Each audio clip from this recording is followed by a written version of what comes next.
먼저 당신의 동기부여 엔진이 왜 멈췄는지부터 점검해 보겠습니다. 많은 사람들이 의지력 부족을 탓하지만 사실 문제는 더 근본적인 곳에 있습니다. 매슬로우의 욕구 5단계설.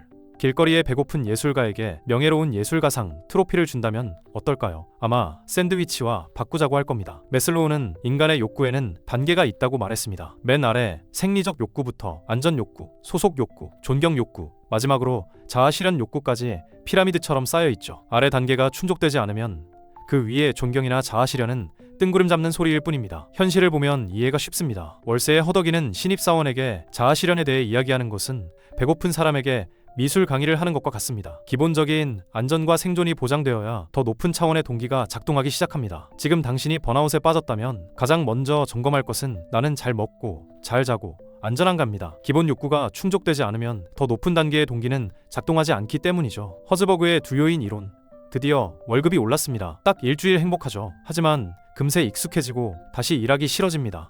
왜일까요? 허즈버그는 불만을 없애는 것과 만족을 주는 것이 아예 다르다고 봤습니다. 월급, 복지, 근무 환경 같은 위생 요인은 불만을 없애줄 뿐 당신을 춤추게 하진 못합니다. 생각해보세요. 화장실이 더러우면 직장을 그만두고 싶어지지만 화장실이 깨끗하다고 해서 일이 즐거워지지는 않죠. 당신을 진짜 움직이게 만드는 건 성취감, 인정, 책임감, 성장, 일 자체의 재미 같은 동기 요인입니다. 위생 요인은 빵점을 플러스로 만들어주지만 동기 요인은 플러스를 무한대로 끌어올려줍니다. 회사에서 복지를 늘려도 직원들이 더 열심히 일하지 않는 이유가 바로 여기에 있습니다. 불만은 줄일 수 있지만 동기는 줄 수 없기 때문이죠. 맥그리거의 XY 이론.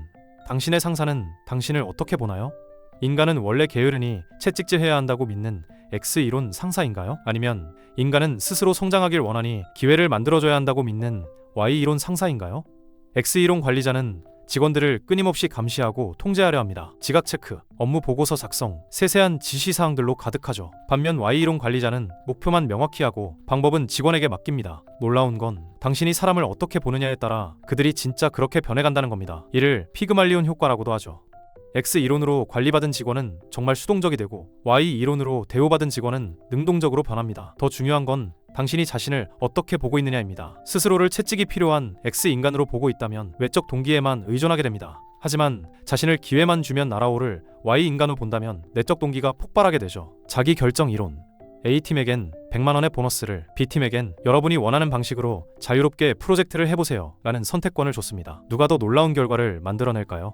실제 연구 결과는 B팀입니다. 인간에겐 3가지 기본 욕구가 내장되어 있습니다. 자율성은 내가 선택한다는 느낌이고, 유능감은 나 좀 잘하는 듯 하다는 느낌이며, 관계성은 우리는 한 팀이라는 소속감입니다. 자율성은 해야 한다가 아니라 하고 싶다의 영역입니다. 같은 일이라도 강요당해서 하는 것과 선택해서 하는 것은 완전히 다른 경험이죠. 유능감은 내가 이 일을 잘 할 수 있다는 확신입니다. 관계성은 혼자가 아니라 의미 있는 사람들과 연결되어 있다는 느낌이고요. 이 세 버튼을 눌러주면 돈보다 강력한 내적 동기가 폭발합니다. 구글이나 3M 같은 회사에서 직원들에게 업무 시간의 20%를 자유 프로젝트에 쓰도록 하는 이유가 바로 여기에 있습니다. 이제 엔진을 점검했으니 목표까지 질주할 부스터를 달아봅시다. 동기가 있어도 올바른 목표 설정과 전략이 없으면 에너지가 분산되어 버립니다. 목표 설정 이론.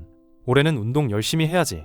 이 다짐은 99% 실패합니다. 뇌는 막연한 목표를 인식하지 못하기 때문이죠. 매주 3번 저녁 8시에 30분씩 헬스장에서 뛴다처럼 구체적이고 측정 가능하며 적절히 도전적인 목표를 설정해야 뇌의 내비게이션이 작동하기 시작합니다. 도라와 루벤 교수의 연구에 따르면 효과적인 목표는 5가지 조건을 만족해야 합니다. 구체적이고 측정 가능하고 달성 가능하면서도 도전적이고 현실적이며 시간 제한이 있어야 하죠. 모호한 목표는 모호한 결과를 낳습니다. 성공하고 싶다는 서울역 근처 어디쯤 가고 싶다는 것과 같습니다. 명확한 목표는 명확한 행동을 이끌어냅니다. 서울역 3번 출구라고 하면 정확히 갈 수 있는 것과 같습니다. 기대 이론.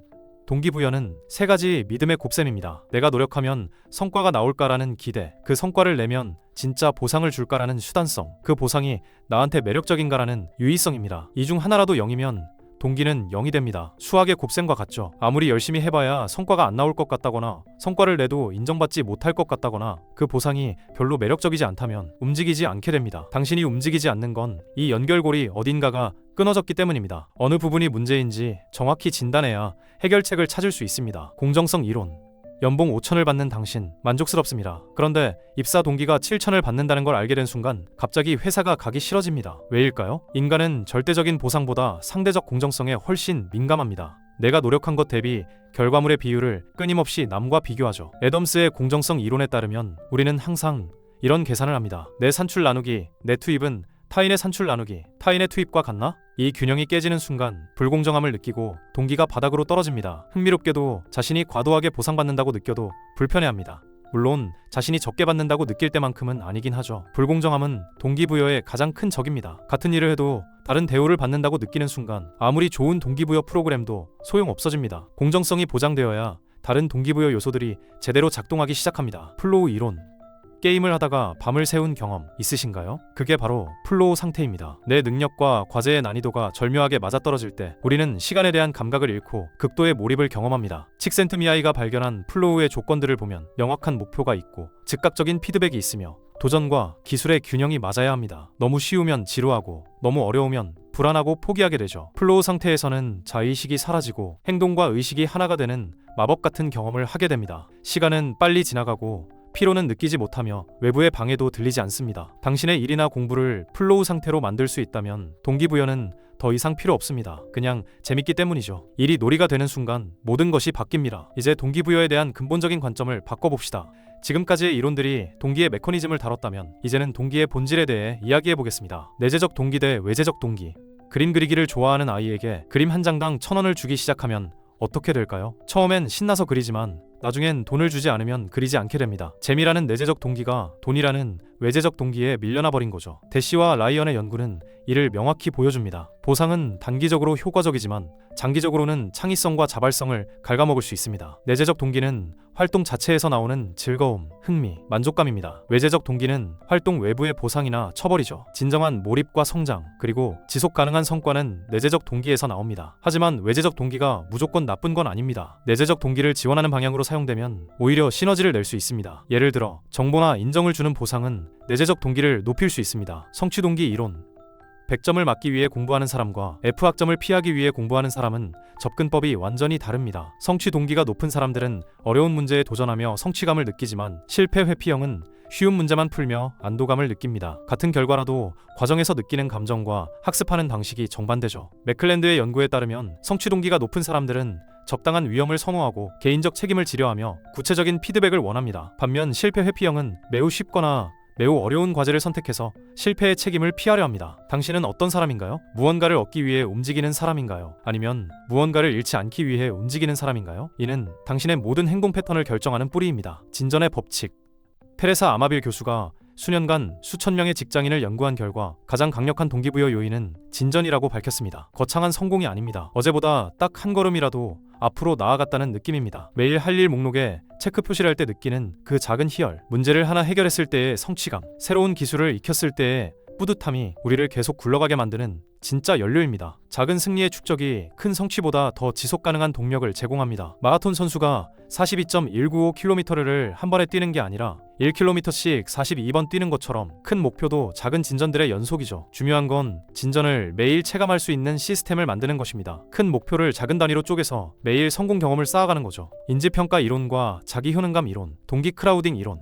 이 세 이론은 한 가지를 말합니다. 잘못된 보상은 오히려 동기를 죽인다는 것이죠. 인지평가 이론에 따르면 좋아서 하던 일에 어설프게 외적 보상을 개입시키면 그 일을 통제당하는 것으로 인식해서 흥미를 잃게 됩니다. 자기 효능감 이론은 넌 할 수 있어 라는 막연한 격려보다 스스로 나 이거 할 수 있겠는데 라는 확신을 느끼게 해주는 게 100배 낫다고 말합니다. 동기 크라우딩 이론은 이를 종합해서 외적 개입이 내적 동기를 구축할 수도 있고 파괴할 수도 있다고 봅니다. 정보적이고 지지적인 개입은 내적 동기를 높이지만 통제적이고 조건부인 개입은 내적 동기를 낮춥니다. 좋은 의도의 보상이나 격려가 오히려 내적 동기를 밀어버리는 효과를 조심해야 합니다. 때로는 아무것도 하지 않는 것이 최고의 동기부여법일 수 있기 때문이죠. 다니엘 핑크의 드라이브. 그래서 이 모든 이론을 관통하는 21세기의 가장 중요한 동기부여의 핵심은 무엇일까요? 다니엘 핑크는 인류의 동기부여 시스템이 3단계로 진화했다고 봅니다. 동기 1.0은 생존을 위한 생물학적 욕구였고 동기 2.0은 산업시대의 당근과 채찍이었습니다. 하지만 이제는 동기 3.0 시대입니다. 동기 3.0의 핵심은 세 가지입니다. 자율성은 내 인생의 운전대는 내가 잡는다는 것입니다. 언제, 어떻게, 누구와 무엇을 할지 스스로 결정할 수 있는 권한 말이죠. 숙련은 어제보다 나은 내가 되는 즐거움입니다. 인간은 본능적으로 발전하고 성장하려는 욕구가 있습니다. 이것이 충족될 때 가장 큰 만족감을 느끼죠. 목적은 이 일이 나를 넘어 세상에 어떤 의미를 갖는가입니다. 내가 하는 일이 더 큰 목적에 기여한다는 느낌, 사회에 긍정적인 영향을 미친다는 확신이 가장 강력한 동기가 됩니다. 통제가 아닌 자율성을, 보상이 아닌 성장을, 의무가 아닌 의미를 추구할 때 인간은 스스로를 뛰어넘는 무한한 동력을 발휘합니다. 이것이 바로 21세기형 인간의 새로운 운영체제입니다. 결국 진정한 동기부여는 외부에서 주입되는 것이 아니라 내부에서 솟아나는 것입니다. 당신 안에 이미 모든 동력이 있습니다. 단지 그것을 깨우는 올바른 조건들을 만들어주면 되는 거죠. 그 조건이 바로 자율성, 숙련, 목적입니다. 다음 영상에서 더 유익한 내용으로 돌아오겠습니다. 재밌게 보셨다면 구독과 좋아요로 응원해주세요.